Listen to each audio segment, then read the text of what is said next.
Salut! Eu sunt Bogdan Manea și deja cum o bună parte din voi știți, sunt președintele Asociației Vaporilor. Asociație în curs de înființare și spun în curs de înființare deoarece suntem 17 membri fondatori. Acești 17 membri se împart în două categorii, reprezentanții magazinelor de profil din România și vapor de specialitate.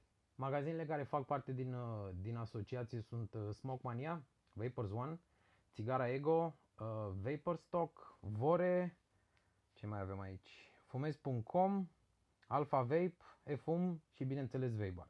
Din partea vaporilor îi avem așa: pe Andy Topală, pe Oancea Iulian, pe Ionuț Micu, pe Oana Lovin, pe Adela Vocheci, pe Alexandru Vlăiculescu, pe Vlad Pop și pe Dan Bărbier. Am notat aici că sunt multe nume și o să le uit.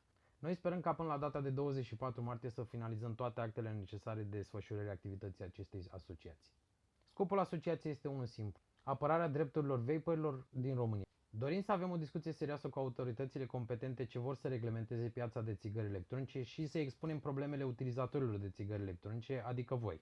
Activitățile acestei asociații se vor prioritiza după cum urmează: adunarea de cât mai mulți membri pentru a avea un caracter juridic cât mai puternic, iar acești membri pot fi cotizanți, simpatizanți și membri onorifici. Dar o să vorbim un pic despre asta în următorul filmuleț după ce ies actele. Următorul pas implică o discuție cu AIT pentru formarea unei federații la nivel național.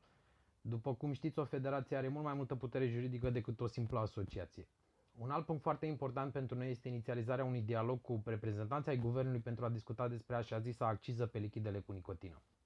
Un alt pas foarte important pentru noi este să putem să participăm la discuțiile ce implică TPD-ul. Aceste aspecte pe care tocmai vi le-am enumerat sunt doar o parte din ce își propune să facă această asociație împreună cu membrii săi. Vreau cu această ocazie să vă mai răpesc doar câteva minute și să discutăm un pic despre noi ca și grup. Fac apel acum, în ultimul ceas, să vă lăsați orgolile deoparte și să realizați că avem un singur dușman și acesta nu se află printre noi. Nu interesează pe nimeni cine a fost primul, cine a fost tătic, cine a fost bunic. Lăsați-vă orgolile deoparte și haideți să luptăm împreună. Acum este momentul să demonstrăm că suntem acea comunitate unită despre care tot aud că se vorbește. Acea comunitate care atunci când este nevoie trage împreună și produce rezultate.